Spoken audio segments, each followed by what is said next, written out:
സ്വർണ്ണപ്പാളിയുടെ തട്ടിപ്പുമായി ബന്ധപ്പെട്ട് ആരൊക്കെ ഏതൊക്കെ നിലയ്ക്കാണ് പങ്കാളിത്തം വഹിച്ചിട്ടുള്ളതെന്ന്, അതിന്റെ ആസൂത്രണം എങ്ങനെയായിരുന്നുവെന്ന്, എങ്ങോട്ടൊക്കെയാണ് സ്വർണം കൊണ്ടുപോയതെന്ന്, ആകെ എത്ര സ്വർണം മോഷ്ടിച്ചുവെന്ന്, അതിൽ ദേവസ്വം ബോർഡിലെ പ്രധാനികളുടെ പങ്കാളിത്തം ഉണ്ടായിരുന്നുവെന്ന് തുടങ്ങിയിട്ടുള്ള വിവരങ്ങളാണ് ഇനി പുറത്തു വരേണ്ടത്.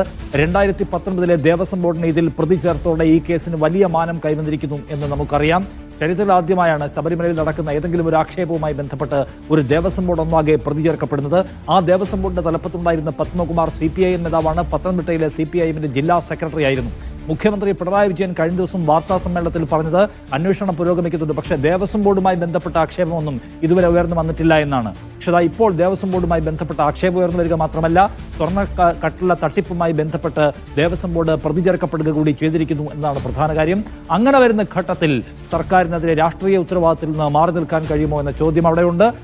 സംസ്ഥാനത്തെ ഹൈക്കോടതി ദേവസ്വം ബെഞ്ച് ഇടപെട്ടതിന് ശേഷമാണ് ഈ കൊള്ള കണ്ടുപിടിക്കുകയും അന്വേഷണം നടക്കുകയും ചെയ്യുന്നത്. 2019 25 ഒരേ ആൾക്ക് തന്നെ, തട്ടിപ്പ് നടത്തിയ ആൾക്ക് തന്നെ സ്വർണം കൈമാറ്റം ചെയ്യുന്നു ദേവസ്വം ബോർഡ് എന്ന പ്രശ്നം അവിടെയുണ്ട്. ഹൈക്കോടതി കണ്ടുപിടിച്ചില്ലായിരുന്നുവെങ്കിൽ ശബരിമല പോലെ വളരെ പ്രധാനപ്പെട്ട ഒരു തീർത്ഥാടന കേന്ദ്രത്തിലെ തട്ടിപ്പ് നടന്നുകൊണ്ടേയിരിക്കുമായിരുന്നു. ദേവസ്വം ബോർഡ് അടക്കമുള്ള ആളുകൾ സംശയത്തിന് നിലയിലുള്ള ഈ തട്ടിപ്പ് നടന്നുകൊണ്ടേയിരിക്കുമായിരുന്നു എന്ന ചോദ്യമുണ്ട്. അപ്പോൾ ഗവൺമെന്റ് വളരെ പ്രധാനപ്പെട്ട ഉത്തരം പറയേണ്ട ഒരു സ്ഥലത്തേക്ക് എത്തിച്ചേർന്നിരിക്കുന്നു എന്നാണ് പ്രധാന കാര്യം. ഇത് പോറ്റിയുമായി ബന്ധപ്പെട്ട കാര്യം മാത്രമാണോ, അല്ലെങ്കിൽ ഒരു മുരാരി ബാബുവുമായി ബന്ധപ്പെട്ട കാര്യം മാത്രമാണോ, ഒരു ദേവസ്വം ബോർഡുമായി ബന്ധപ്പെട്ട കാര്യമാണോ? കാരണം മുഖ്യമന്ത്രി പറഞ്ഞു ദേവസ്വം ബോർഡിനെ കുറിച്ച് പരാതിയൊന്നുമില്ല എന്നാണ്. കാരണം ദേവസ്വം ബോർഡിന്റെ കുറിച്ച് പരാതി വന്നാൽ അത് ഗൗരവമുള്ള സംഗതിയാണെന്ന് മുഖ്യമന്ത്രി തന്നെയും സമ്മതിക്കുന്നുണ്ട് പരോക്ഷമായി. ആ ദേവസ്വം ബോർഡ് ഇപ്പോൾ പ്രതി ചേർക്കപ്പെട്ടിരിക്കുകയാണ്. ആ ദേവസ്വം ബോർഡിന്റെ തലപ്പത്തുണ്ടായിരുന്ന ആൾ ആരാണ്? പത്മകുമാർ എന്ന CPIM നേതാവാണ്. ഞാൻ മാത്രമല്ല, അവതാരങ്ങളെ പ്രതിഷ്ഠിച്ചവരും മറുപടി പറയേണ്ടി വരും എന്നാണ് പത്മകുമാർ പറഞ്ഞത്. അവതാരങ്ങളെ പ്രതിഷ്ഠിച്ചത് ആരാണ്? അദ്ദേഹം തന്നെ പറയുന്നു 2007 വന്നതെന്ന്. 2007 ആരുടെ കാലത്താണ്? ഇതേ സർക്കാരിന്റെ, ഇതേ പാർട്ടിയുടെ, മുന്നണിയുടെ കീഴിലുള്ള സർക്കാർ ഭരിക്കുന്ന കാലത്ത് 2007 പോറ്റി അവിടെ വരുന്നത്. പോറ്റി തട്ടിപ്പ് നടത്തുന്നതും അത് പിടിക്കപ്പെടുന്നതും ഏത് സർക്കാരിന്റെയും, ഏത് ദേവസ്വം ബോർഡിന്റെ കാലത്താണ്? ഇതേ സർക്കാരിന്റെ കാലത്താണ്. വിശദീകരിക്കേണ്ടി വരുമല്ലോ. എന്ന് മാത്രമല്ല, ഹൈക്കോടതി ഇടപെട്ടില്ലായിരുന്നുവെങ്കിൽ, ഹൈക്കോടതി ഇനീഷ്യേറ്റ് ചെയ്തില്ലായിരുന്നുവെങ്കിൽ ഈ തട്ടിപ്പ് പുറത്തു വരില്ല, അന്വേഷണം നടക്കില്ല. അപ്പോൾ ഇതിനകത്ത് ശബരിമലയിലെ അയ്യപ്പന്റെ സ്വത്ത്, ലോകത്തെ ഏറ്റവും പ്രധാനപ്പെട്ട തീർത്ഥാടന കേന്ദ്രങ്ങളിലൊന്ന്, അവിടുത്തെ സ്വത്ത് കരുതലോടെ സൂക്ഷിക്കുന്നതിൽ സർക്കാർ സംവിധാനങ്ങൾ പരാജയപ്പെടുകയായിരുന്നോ? കോടതി ഇടപെട്ടില്ലായിരുന്നെങ്കിൽ മോഷണം മുറ പോലെ നടക്കുമായിരുന്നോ? ഈ ചോദ്യത്തിന് ഉത്തരം പറയേണ്ട ഒരു പ്രധാനപ്പെട്ട സന്ദർഭത്തിലേക്ക് സംസ്ഥാനത്തെ സർക്കാർ എത്തിക്കഴിഞ്ഞിരിക്കുകയാണ്. ചരിത്രത്തിൽ ആദ്യമായി ഒരു ദേവസ്വം ബോർഡ് സ്വർണ്ണ തട്ടിപ്പ് കേസിൽ അല്ലെങ്കിൽ ഇതുപോലെ തീർത്ഥാടന കേന്ദ്രത്തിലെ തട്ടിപ്പ് കേസിൽ പ്രതിസ്ഥാനത്തേക്ക് വരിക എന്നത് ഒരു അസാധാരണ സന്ദർഭമാണ്. അത് വിശദീകരിക്കാൻ സർക്കാരിന് ബാധ്യതയുണ്ട്. അതുകൊണ്ട് ഇത് ഏതെങ്കിലും ഒരു പോറ്റി എന്ന ഫ്രോഡ് നടത്തിയ തട്ടിപ്പ് എന്ന നിലയ്ക്ക് മാത്രം വിശദീകരിച്ചു പോകാൻ കഴിയുന്ന ഒരു കാര്യമായിട്ടല്ല ഇപ്പോൾ നിൽക്കുന്നത്. പത്മകുമാർ അടക്കമുള്ള ആളുകൾ സംശയനിലയിലായി കഴിഞ്ഞിരിക്കുന്നു.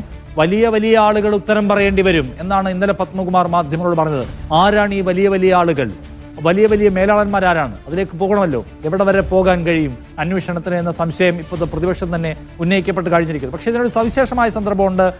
ഇതിനു മുമ്പുണ്ടായിരുന്ന ശബരിമലയിലെ സ്ത്രീ പ്രവേശനവുമായി ബന്ധപ്പെട്ട വിവാദത്തിന്റെ അത്രയും തീവ്രത വൈകാരികമായി പുറത്ത് കാണുന്നില്ല എന്ന് ശ്രദ്ധിക്കണം. ഇതിലെ പ്രധാനപ്പെട്ട സ്റ്റേക്ക് ഹോൾഡേഴ്സ് ആയിട്ടുള്ള പല ആൾക്കാരും കരുതലോടെയുള്ള മൗനം അവലംബിക്കുകയാണ്. ശബരിമല യുവതീ പ്രവേശന കാലത്ത് നാമജപ ഘോഷയാത്രയുമായി തെരുവിലുണ്ടായിരുന്ന NSSനെ പോലുള്ള സംഘടനകൾ പക്ഷേ ഇപ്പോൾ മൗനം അവലംബിക്കുന്നു എന്നത് ശ്രദ്ധിക്കേണ്ട കാര്യമാണ്. അവർ ഈ വിഷയത്തിൽ അഭിപ്രായം പറയുന്നില്ല.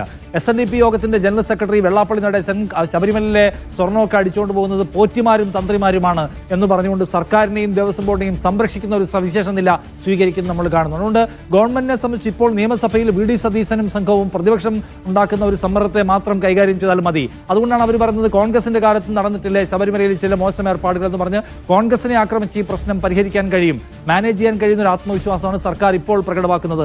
മുരാരി ബാബു കോൺഗ്രസ് സംഘടനാ പ്രവർത്തനല്ലേ എന്ന്. കാരണം ഈ പറയുന്ന വിശ്വാസി സമൂഹത്തിലെ പ്രധാനപ്പെട്ട സംഘടനയും സംഘടനാ നേതാക്കളൊന്നും ഈ വിഷയത്തിൽ ഇപ്പോഴും ഇറങ്ങിയിട്ടില്ല എന്നത് കാണേണ്ട കാര്യമാണ്. അത് പുതിയ രാഷ്ട്രീയ സാഹചര്യവുമായി കൂടി ചേർത്ത് വായിക്കേണ്ടുന്ന ഒന്നാണോ? കോൺഗ്രസ് പറയുന്നു BJPയും സംഘപരിവാറും വർദ്ധിതാവേശത്തോടെ ഇപ്പോൾ ഇറങ്ങി കാണുന്നില്ല. എന്തായിരിക്കും അതിന് കാരണമെന്ന ചോദ്യവും ചോദിക്കുന്നു. എന്തായാലും ശബരിമലയിലെ സ്വർണ്ണപ്പാളി വിവാദം, കട്ടിള കടത്തൽ വിവാദം ഇതെല്ലാം വലിയ തോതിലുള്ള രാഷ്ട്രീയമായ വായനയ്ക്ക് കൂടി നമ്മളെ പ്രേരിപ്പിക്കുന്ന ഒന്നുകൂടിയാണ് എന്ന് എടുത്തു പറയണം. ഞാൻ നന്ദുഷയിലേക്ക് ഒരിക്കൽ കൂടി പോവുകയാണ്. നന്ദുഷ, ഇന്നിപ്പോൾ നമുക്ക് അവിടെ നിന്ന് പ്രധാനപ്പെട്ട എന്തൊക്കെ ഡെവലപ്മെന്റാണ് റിപ്പോർട്ട് ചെയ്യാനുള്ളത്? നിഷാദ് അല്പം മുമ്പ് പറഞ്ഞതുപോലെ തന്നെ SITയുടെ നീക്കങ്ങളാണ് പത്തനംതിട്ടയിൽ ഏറ്റവും പ്രധാനപ്പെട്ട കാര്യമായി റിപ്പോർട്ട് ചെയ്യാനുള്ളത്. SIT പത്തനംതിട്ട കേന്ദ്രീകരിച്ചു തന്നെയാണ് അന്വേഷണം ഇപ്പോൾ വ്യാപിപ്പിക്കുന്നത്. സന്നിധാനത്ത് കഴിഞ്ഞ ദിവസം എത്തി SIT പ്രാഥമികമായ പരിശോധനകൾ നടത്തി എന്നാണ് മനസ്സിലാക്കുന്നത്. വിജിലൻസ് സംഘം പിടിച്ചെടുത്ത രേഖകൾ, സുപ്രധാന രേഖകളാണ് അവ SITക്ക് കൈമാറിയിട്ടുണ്ട്.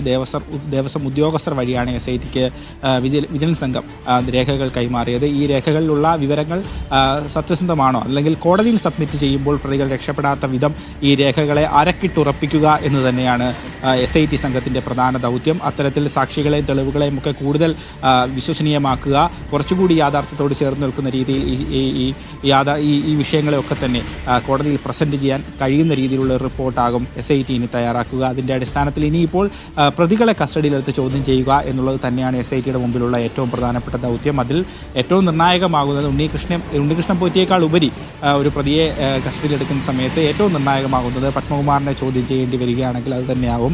കാരണം CPMന്റെ സംസ്ഥാനത്ത് തന്നെ സുപ്രധാന നേതാവാണ് പത്മകുമാർ. അതോടൊപ്പം CPMന്റെ വിവിധ ജില്ലകളിലെ പ്രധാനപ്പെട്ട തലമുതിർന്ന നേതാക്കളൊക്കെ തന്നെ അണിനിരുന്ന ഒരു ഭരണസമിതിയായിരുന്നു 2019 ആ 19 ആ ഭരണസമിതിയാണ് ഇപ്പോൾ സംശയത്തിന്റെ നിഴലിൽ നിൽക്കുന്നത്. വേലി തന്നെ വിളവ് തിന്നുകയായിരുന്നോ എന്നുള്ള ഒരു സംശയമാണ് ഇപ്പോൾ പൊതുസമൂഹത്തിലുള്ളത്.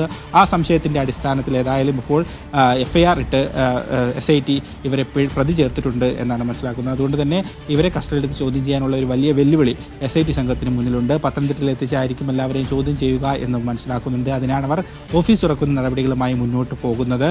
SITയുടെ വിവിധ ഘടകത്തിലുള്ള ഓഫീസേഴ്സ് എല്ലാം തന്നെ 2 ദിവസത്തിനുള്ളിൽ പത്തനംതിട്ടയിലേക്ക് എത്തുമെന്നാണ് മനസ്സിലാക്കുന്നത്. അതോടൊപ്പം ഉണ്ണികൃഷ്ണൻ പോറ്റിയെ തന്നെയാകും ആദ്യം കസ്റ്റഡിയിലെടുക്കുക എന്നും അറിയുന്നു. ഉണ്ണികൃഷ്ണൻ പോറ്റിയുടെ മൊഴി ശേഖരിച്ച ശേഷമാകും ഇത്തരത്തിൽ ബാക്കിയുള്ളവരെ കസ്റ്റഡിയിലെടുക്കുക എന്നുള്ള കാര്യവും വ്യക്തമാണ്. ഏതായാലും പത്തനംതിട്ടയിലെ ഈ സ്വർണ്ണപ്പാളി വിവാദത്തിലെ വിവിധ തലങ്ങളിലേക്ക് അന്വേഷണം വ്യാപിപ്പിക്കാനുള്ള വിപുലമായ നീക്കവുമായാണ് SIT സംഘം മുന്നോട്ട് പോകുന്നത്. അതിന് സമാന്തരമായി തന്നെയാണ് ഹൈക്കോടതിയുടെ നേരിട്ടുള്ള സംഘവും ഈ വിഷയത്തിൽ ഇപ്പോൾ ഇടപെടുന്നുണ്ട്. KT ശങ്കറിന്റെ നേതൃത്വത്തിലുള്ള സംഘം നമ്മൾ കഴിഞ്ഞ ദിവസം വളരെയധികം ചർച്ച ചെയ്തതാണ്.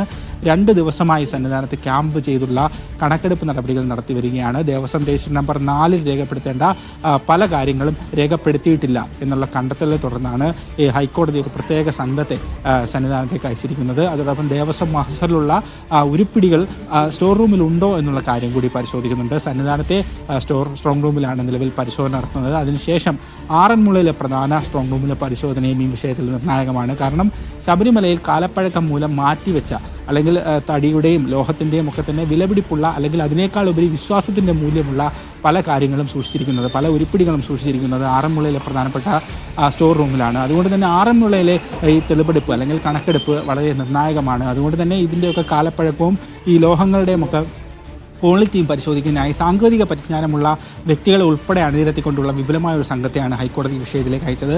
നിഷാദ് അല്പം മുമ്പ് പറഞ്ഞതുപോലെ തന്നെ സമാനതകളില്ലാത്ത ഒരു തട്ടിപ്പാണ് ശബരിമലയിൽ നടന്നത്. അതുകൊണ്ട് തന്നെയാണ് ഹൈക്കോടതി വളരെ ഗൗരവതരമായി തന്നെ ഈ വിഷയത്തെ നോക്കിക്കാണുന്നത്.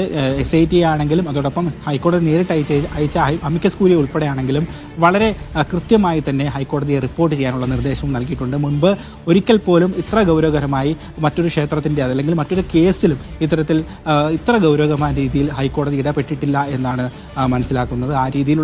ആ രീതിയിലുള്ള മുന്നേറ്റമാണ് ഈ കേസിൽ ഇപ്പോൾ നടന്നുകൊണ്ടിരിക്കുന്നത്. അതിവേഗം റിപ്പോർട്ട് സമർപ്പിക്കാനുള്ള നീക്കത്തിൽ തന്നെയാണ് SIT അതോടൊപ്പം ജസ്റ്റിസ് KT ശങ്കറിന്റെ നേതൃത്വത്തിലുള്ള പ്രത്യേക കണക്കെടുപ്പ് സംഭവം മുന്നോട്ട് പോയിക്കൊണ്ടിരിക്കുന്നത്. നിഷാദ്.